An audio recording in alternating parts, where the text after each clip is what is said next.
Welcome to new TV Telugu. Mega power star Ram Charan హీరోగా నటించిన భారీ పాన్ ఇండియా చిత్రం పెద్ది విడుదలతో అభిమానుల సంబరాలు అంబరాన్ని తాకుతున్నాయి. రాత్రి తెలుగు రాష్ట్రాల్లో నిర్వహించిన స్పెషల్ ప్రీమియర్ షోలతో సినిమా సందడి మొదలైంది.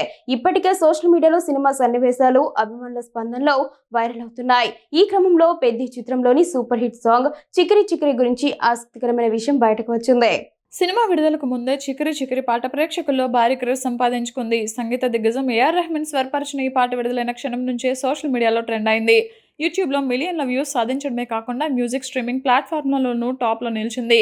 పాటకు చిన్నారుల నుంచి యువత వరకు అందరూ స్టెప్పులేస్తూ రీల్స్ క్రియేట్ చేయగా చికిరి చికిరి సోషల్ మీడియాలో ఓ సెన్సేషన్గా మారింది. అయితే సినిమా ప్రీమియర్ షోలను వీక్షించిన ప్రేక్షకులు ఒక విషయాన్ని వెంటనే గమనించారు. పాట ఆడియో వర్షన్లో ఉన్న కొన్ని లిరిక్స్ను సినిమా వర్షన్లో మార్చినట్లు తెలుస్తోంది. కానీ థియేటర్లలో ప్రదర్శితమైన సినిమా వర్షన్లో సరుకు సామాన్లు అనే పదాలను తొలగించి వాటి స్థానంలో సొగసు సింగారం అనే పదాలను ఉపయోగించినట్లు అభిమానులు చెబుతున్నారు. గత కొంతకాలంగా సామాన్లు అనే పదంపై సోషల్ మీడియాలో తీవ్ర చర్చ జరిగింది. ముఖ్యంగా నటుడు శివాజీ ఒక కార్యక్రమంలో మహిళల వస్త్రధారణపై వ్యాఖ్యానిస్తూ చేసిన పదప్రయోగం వివాదానికి దారితీసింది.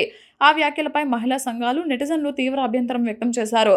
అనంతరం శివాజీ క్షమాపణలు కూడా చెప్పారు. అదే సమయంలో చికిరి చికిరి పాటలోని సరుకు సామాన్లు లిరిక్స్పై కూడా కొందరు సోషల్ మీడియాలో విమర్శలు చేశారు. మహిళలను కించపరిచే విధంగా ఆ పదాలు ఉన్నాయంటూ అభ్యంతరాలు వ్యక్తమయ్యాయి. అయితే అప్పట్లో చిత్ర బృందం ఎలాంటి వివరణ ఇవ్వలేదు. సినిమా విడుదల తర్వాత ఎలాంటి వివాదాలు తలెత్తకుండా ఉండేందుకు మేకర్స్ ముందుగా జాగ్రత్తగా లిరిక్స్ మార్చి ఉండవచ్చనే అభిప్రాయాలు వ్యక్తమవుతున్నాయి.